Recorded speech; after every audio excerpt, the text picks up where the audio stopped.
One Bihari लाल की जय। श्री राधा सर्वेश्वर भगवान की जय। श्री सद्गुरुदेव भगवान की जय। जय जय श्री राधे श्याम। नवरात्रि के पावन शुभ अवसर पर आज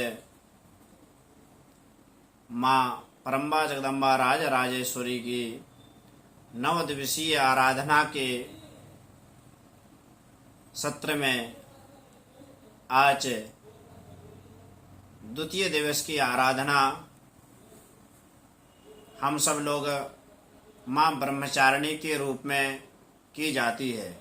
प्रथमम शैलपुत्री च द्वितीयम ब्रह्मचारिणी। आज की जो आराधना हम सब लोग करते हैं, जो भी साधक हैं, जो भी भक्त हैं, सेवक हैं, आज की जो माँ की आराधना ब्रह्मचारिणी के रूप में है। 9 दिन में 9 दुर्गा इसलिए कहा गया कि इनके एक एक दिन के एक एक अवतार अलग अलग हैं। 9 रूपों में देवियों की पूजा की जाती है। प्रथमं शैलपुत्री च द्वितीयं ब्रह्मचारिणी तृतीयं चंद्रघंटेति कूष्मांडेति चतुर्थकम पंचमं स्कंदमातेति सप्तमं कात्यायनीति च। इस प्रकार से भिन्न भिन्न दिनों में अलग अलग रूप से अलग अलग देवी की आराधना की जाती है। तो आज माँ ब्रह्मचारिणी की आराधना द्वितीय दिवस में आप लोगों ने की। ब्रह्मचारिणी इनका नाम कैसे पड़ा? ब्रह्मा स्वरूप ब्रह्म का आचरण करने वाली जो माँ है, उनको ब्रह्मचारिणी कहा गया है। और ब्रह्मचारिणी के रूप में इनकी आराधना सभी ऋषियों ने की है। ब्रह्मचारिणी ये अपने आप में जिन्होंने ब्रह्मचर्य का पालन किया, ब्रह्मचारिणी के रूप में दुर्गा देवी विराजमान हैं। आज आपको बताएं कि हिमालय के यहाँ पर पुत्री के रूप में इन्होंने जन्म लिया और जन्म लेकर के इन्होंने तपस्या प्रारंभ की। और तपस्या प्रारंभ की, इनमें मन में विचार आया कि हम शिव को ही पति बनाएंगे, हम शिव को वरण करेंगे। बरहु शंभुनत रहो कुमारी, ये उनके मन में संकल्प लिया उन्होंने कि हम शिव को पति बनाएंगे।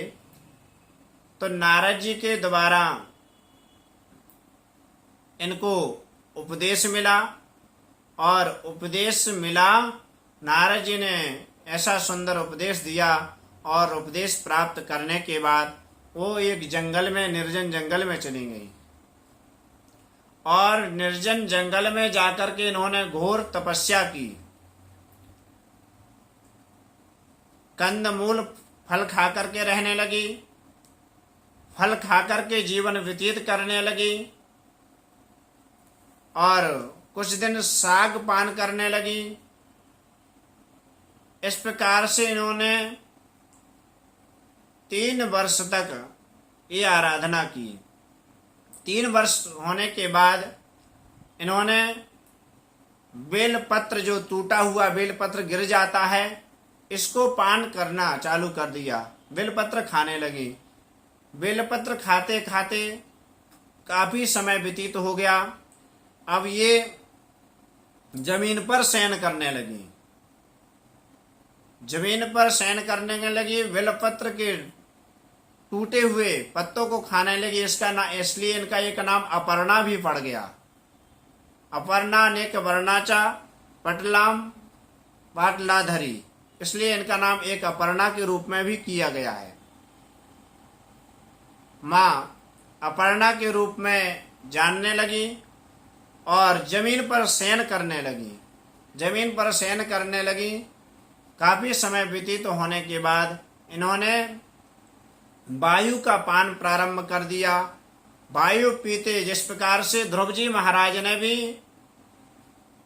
घोर तपस्या की, 5 वर्ष में ही भगवान को प्राप्त कर लिया था, इसी प्रकार माँ अपर्णा ब्रह्मचारिणी इन्होंने कठिन तपस्या, इतनी तपस्या की और कुछ दिन तो कड़ी धूप में बैठ गई, जिस पर सर पर कोई छाया नहीं, कोई छत्र नहीं, छत भी नहीं है और पानी उनके सर पर गिर रहा है।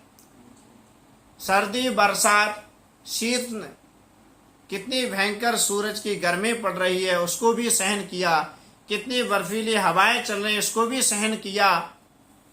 मतलब किसी ऋतु को उन्होंने अपने शरीर पे आभास नहीं होने दिया। ऋतु और समय बदलता गया लेकिन शरीर उनका ज्यों का त्यों रहा। ऐसी घोर तपस्या की, तपस्या करते करते इनका शरीर जीर्ण शीर्ण होने लगा।